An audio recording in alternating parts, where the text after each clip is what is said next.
Juan Antonio Muñoz Codina, bienvenido al Foro de la Excelencia Empresarial de Aragón 2020 y muchas gracias por aceptar nuestra invitación.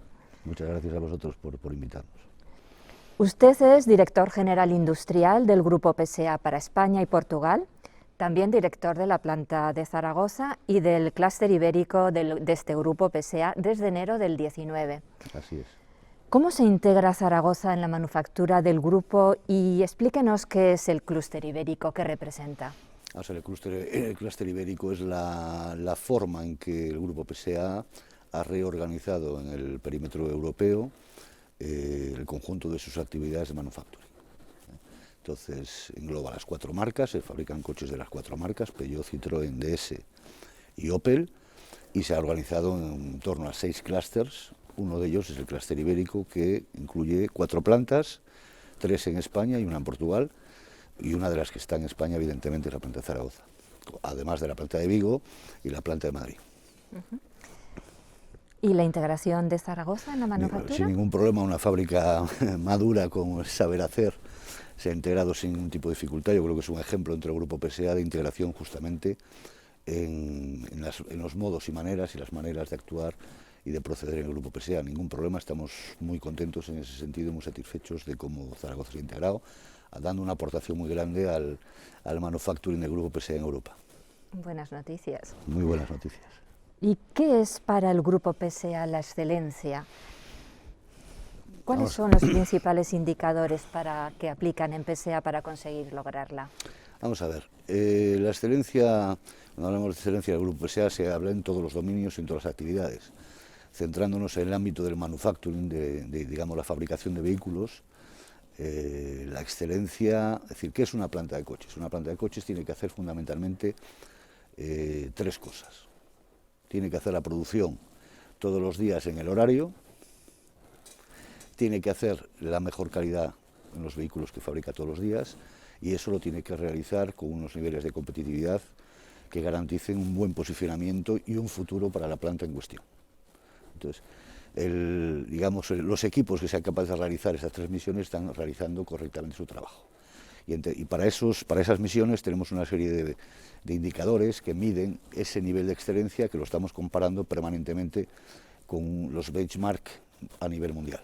Entonces Zaragoza hoy está, lo puedo decir con orgullo, con satisfacción, está muy bien posicionada en la inmensa mayoría de estos indicadores a nivel de cómo medimos la excelencia operacional en el Grupo PSA. Desde 2015, Opel España y esta planta de Zaragoza ha renovado el sello de la excelencia de Aragón como empresa en la primera categoría oro. El equipo evaluador ha visitado estas instalaciones y en su último informe, que es el que se realizó en octubre del 19, destacó 2 buenas prácticas que me gustaría, por favor, que compartiera con todo el tejido empresarial de Aragón que nos están escuchando.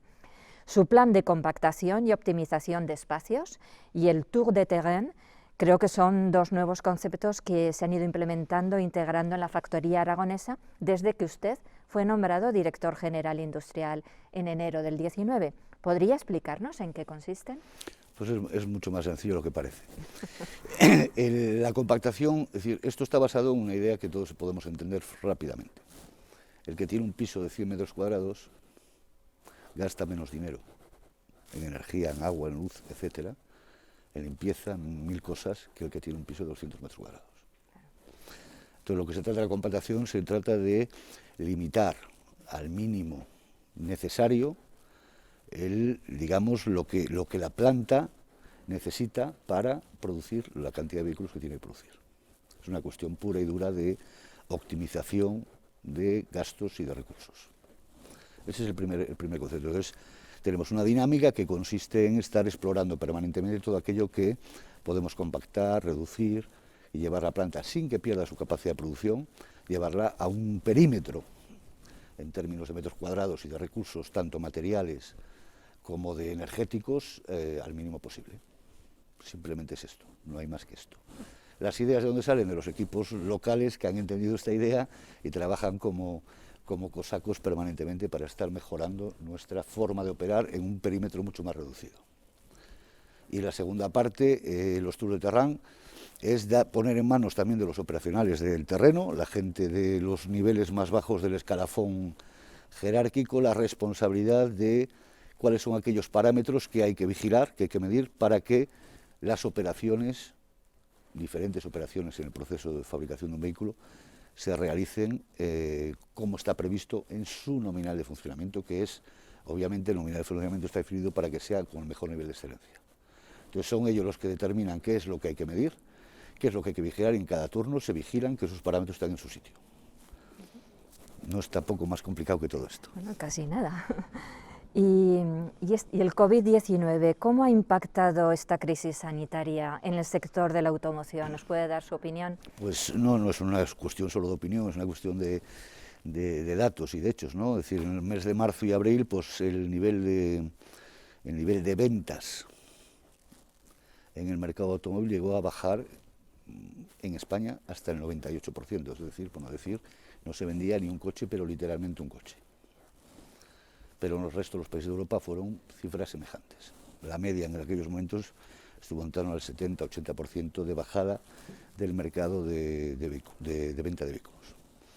Obviamente, si no se venden coches, no se fabrican coches. No tiene ningún sentido fabricar coches para que no se puedan vender. Con lo cual, la primera condición para que toda la cadena se mantenga activa es que se puedan vender coches y que el mercado esté activo y funcione como normalmente. A partir de ahí hay una problemática industrial diferente que se complementa a esta necesidad de que haya venta de coches para poder fabricar, que es cómo fabricamos en unas condiciones que respeten la salud de las personas de la mejor manera posible. De ahí fue por lo que el Grupo PSA, y aquí en Zaragoza lo hemos hecho, desarrollamos un protocolo de medidas reforzadas sanitarias que está todavía en vigor, que no lo hemos evidentemente desmontado, sino que está plenamente en vigor. Lo hemos reauditado hace escasamente una semana por los equipos centrales, que consiste en proteger al máximo a nuestras personas.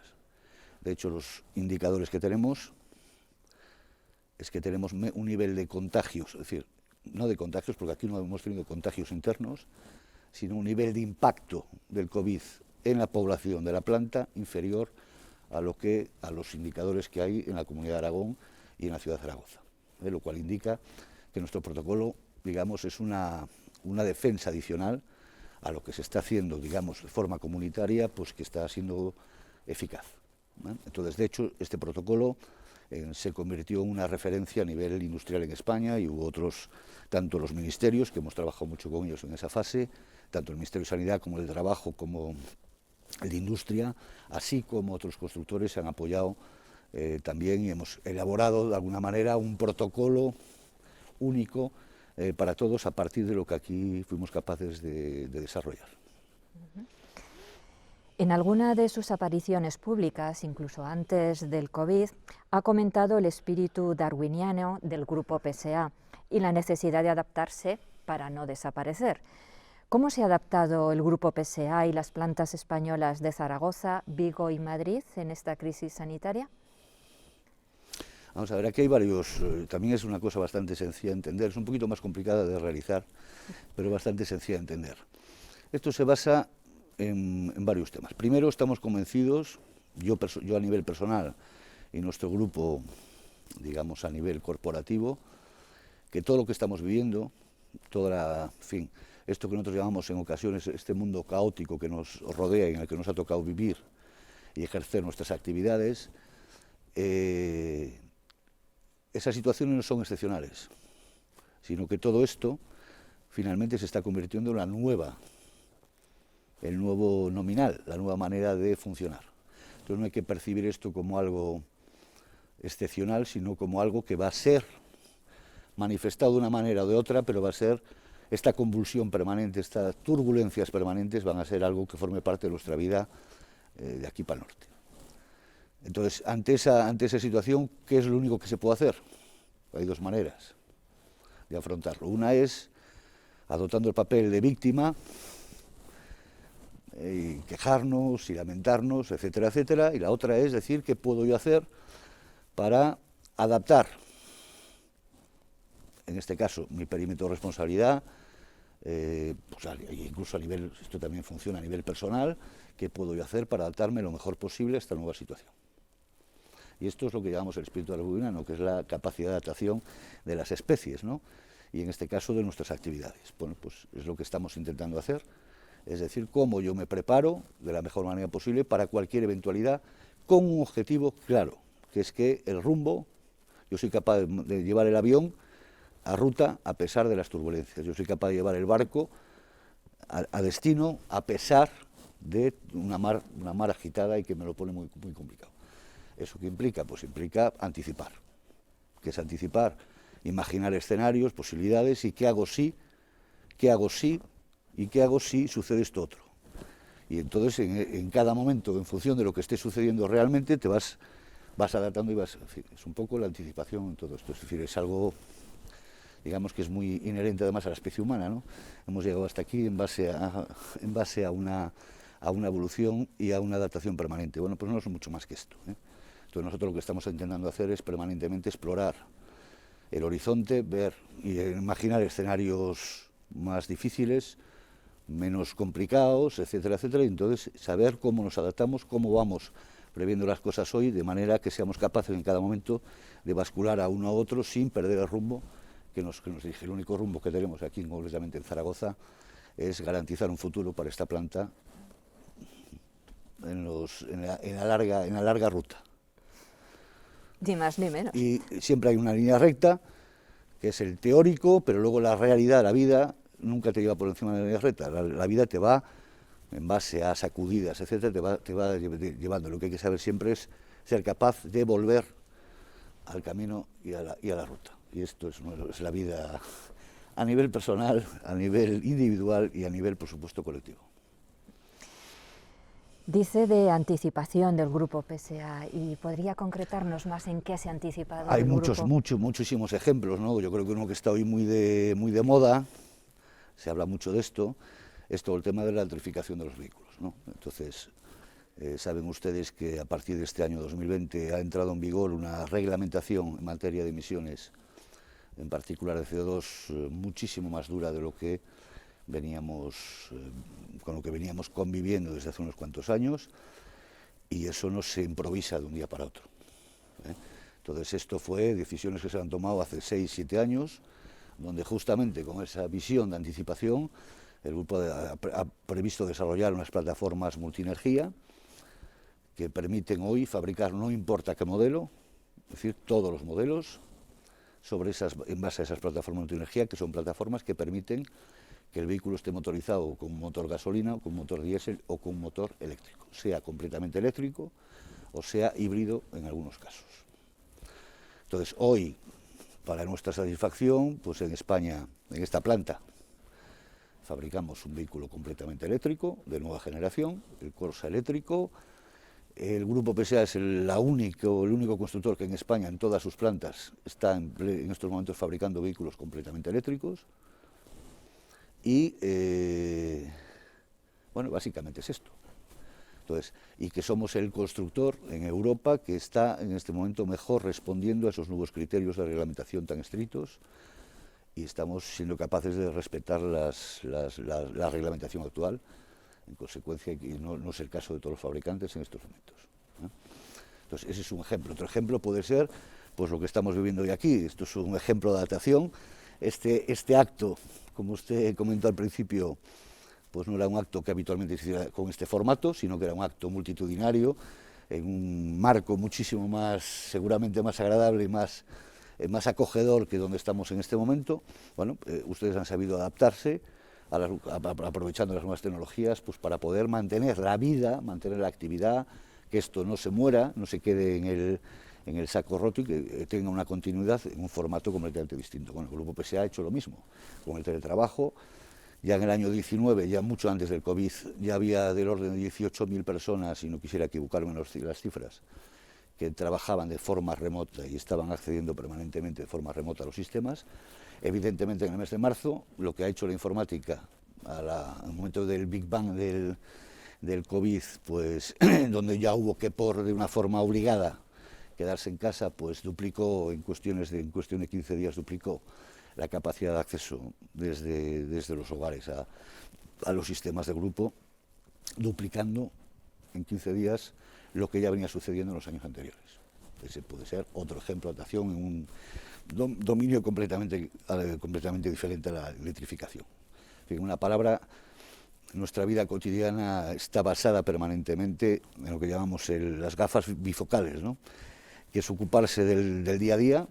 En una planta hay que hacer los coches todos los días, los que hay que hacerlos con un nivel de calidad, entonces no puedes apartarte del minuto, de los 5 minutos, de la media hora en cuestión, pero al mismo tiempo, con esa bifocalidad, estar permanentemente viendo en el horizonte y previendo las cosas de manera a estar lo mejor posible adaptados a lo que puede suceder, que cada día son más cosas las que suceden y de una forma además bastante caótica.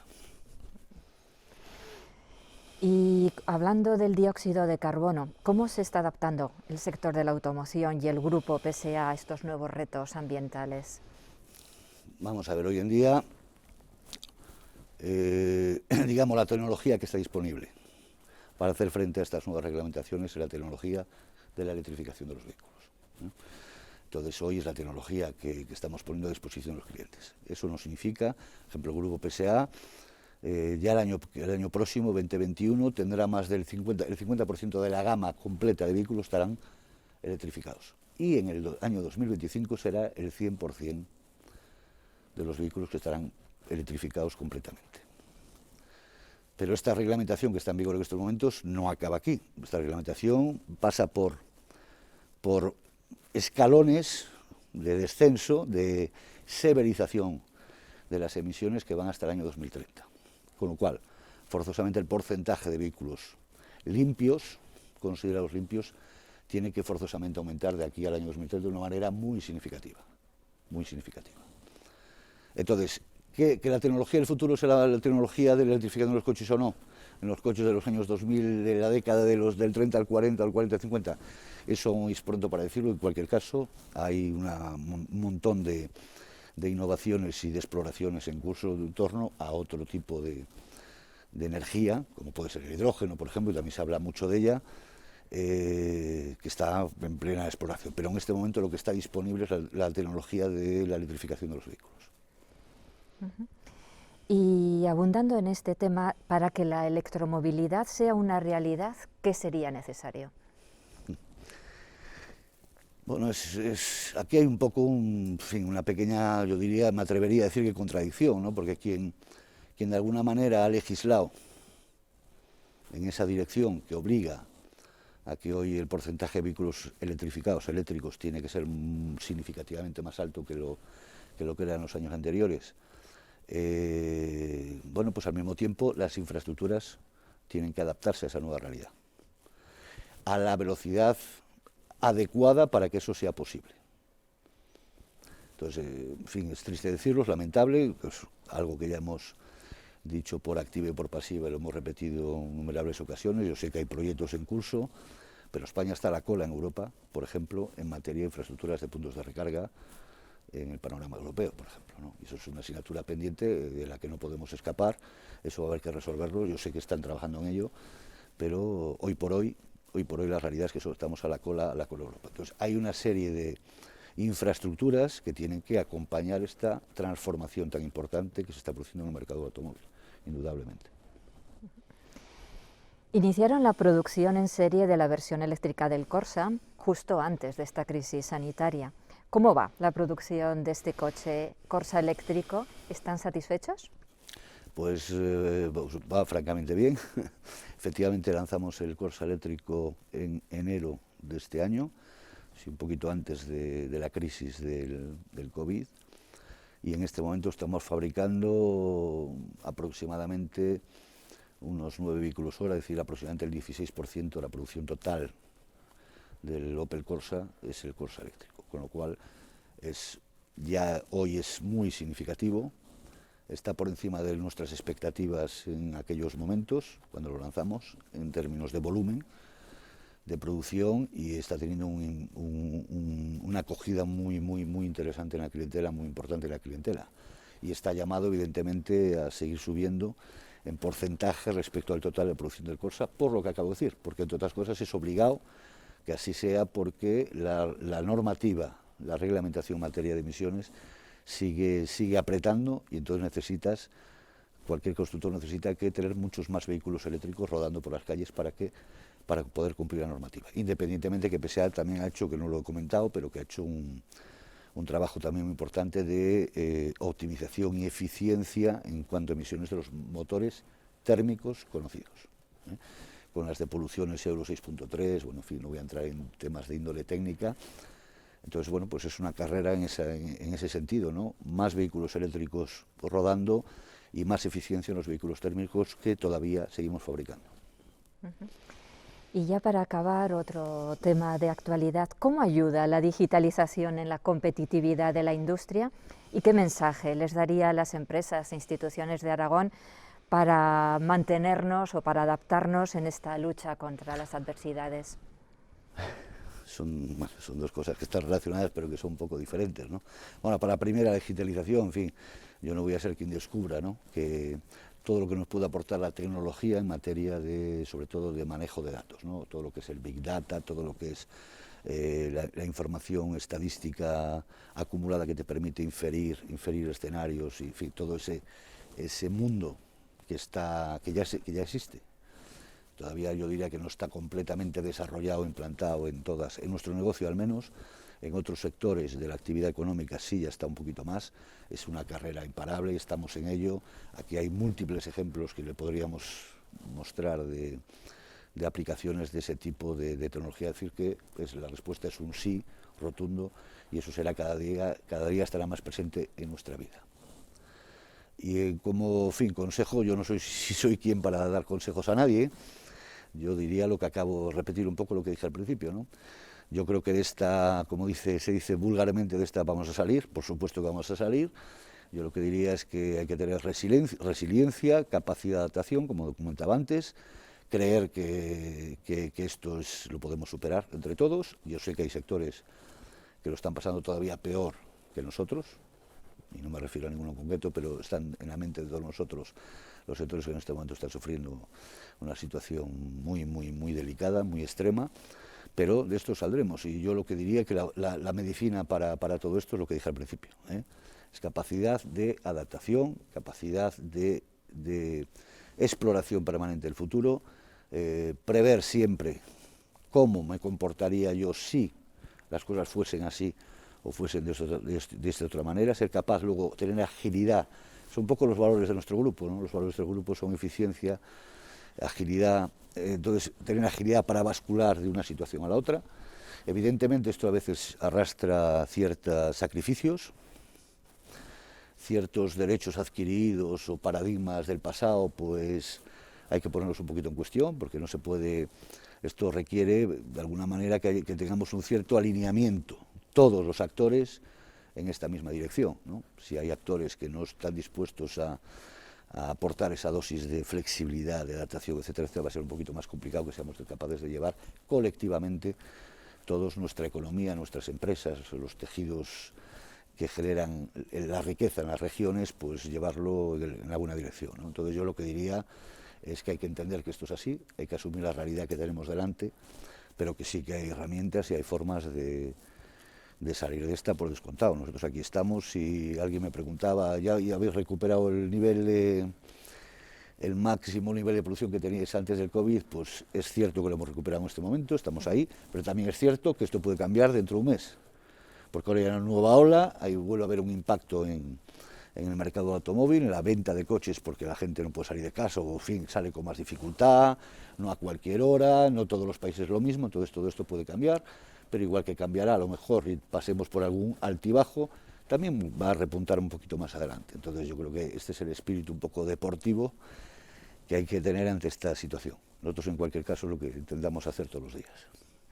Pues Juan Antonio Muñoz, muchísimas gracias por compartir en este foro con el empresariado de Aragón su visión, su experiencia, la del grupo PSA.